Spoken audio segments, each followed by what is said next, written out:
And I sat on I was on my knees that day, and then, you know what? And I knew that I believed a lot of lies. There was still an emptiness. There was still a thirst. There was still something missing. And I knew I was chasing after a lot of things that wasn't going to fill the real emptiness that was inside. And I was praying to God that day, can I have something? Can I have some of the things that really matter? The things that have eternal importance.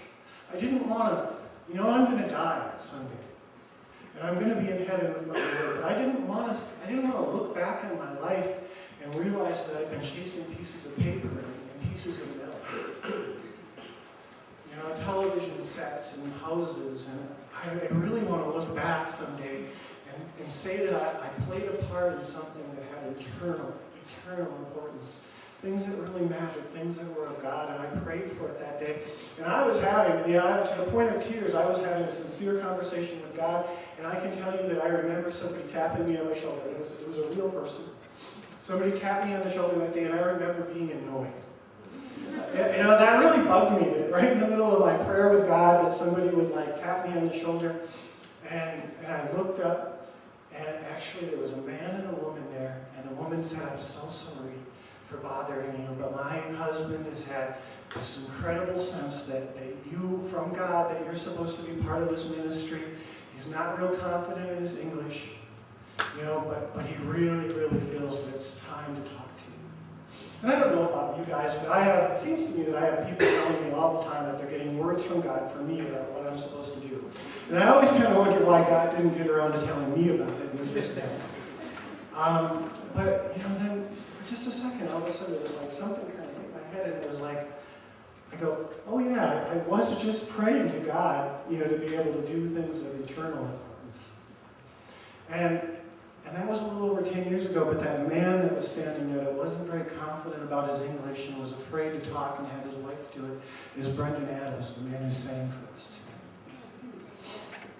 Now, I suppose that in the movies or in the storybooks, I just recommitted my life to the purposes of God, to the work of God. That's what I wanted. So I suppose in the movies now that's the time for God to make me rich and I can live happily ever after because I decided that I wanted to do His work. But, rarely has my life ever been like the storybooks. And so what I want to tell you is that within a couple of weeks of that, the mental health clinic that I was working for closed down. I lost my job. Within a few more months, I was worried about whether I could pay my rent, and I wasn't even close to being able to pay the car payment on that fancy sports car I had.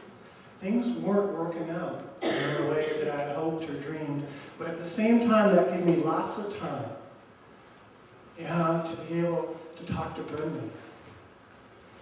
Lots of time to be able to try to figure out what I was supposed to do with that ministry. And that was a mystery for a while, because Brendan kept asking, what did God want me to be able to be part of this ministry for? And they looked at their needs and they said, well, Dean, could you be a fundraiser? Or how about a bookkeeper? We need a secretary. And I just said, well, not only didn't I have any aptitude for any of those things, I probably could be the end of the ministry with my skills and experience. And so Brendan needed to find a place for me, and maybe he was led by God, but he said, you know what I want your job to be, is I want your job, I found you on your knees, I want your job to pray for this ministry. And so they put me on their board as the person to pray for the ministry, and I did. And I did sincerely, but I also got to talk to Brendan. And he got to tell me stories about Cape Town, South Africa. Yeah, and at that point, now it's 15 years, at that point it was about 5 years after the end of apartheid, which was all about separation. Apartheid means separation. But it means it in ways that we don't understand. And they said everybody could live in South Africa, but they needed to be separated.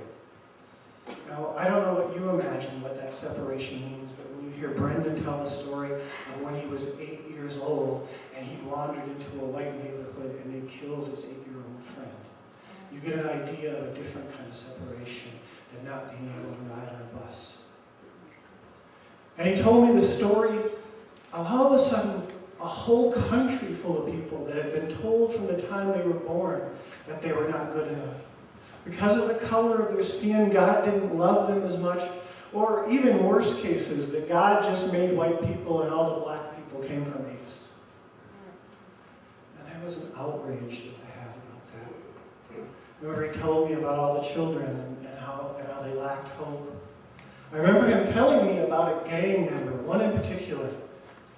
A man who started one of the largest and most vicious gangs in all of Cape Town, South Africa, and spent 15 years running it, and all the business that comes along with running a gang. And after 15 years, about how that man fell on his knees and gave his life to Christ. And how he was done with that gang, even though the gangs weren't necessarily done with him. But he couldn't live with himself anymore. So one of the things that he did was he started a church right in the middle of the enemy's territory. And the stories about how the enemy gang came to get him, and he was surrounded by guns in the middle of the night. People that were there to kill him for being in his territory. And he said, I'm here. If you're going to kill me, go ahead, because I'm going to heaven. And there was something about a man that was willing to give up his life like that for God to change the things that he did earlier. It was a man I wanted to meet.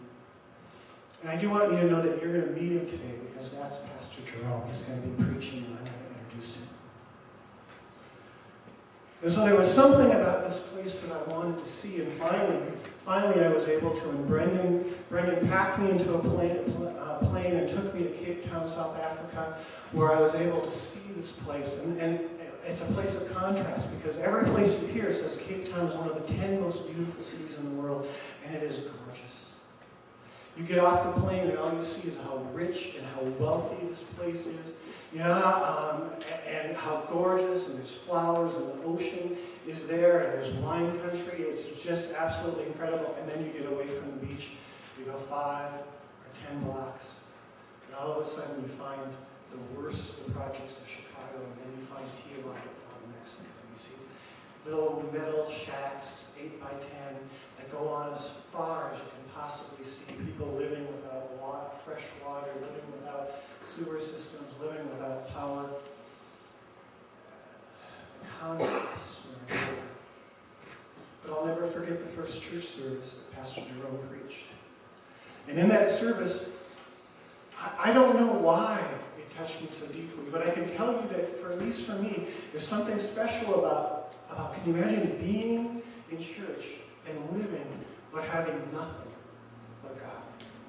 Can you imagine not having power, not having running water, not having shoes and being hungry, but you have God? And there was something about that service with those people that started a process of changing my life that day. It was incredible. But more than that, it was these children that came from those houses.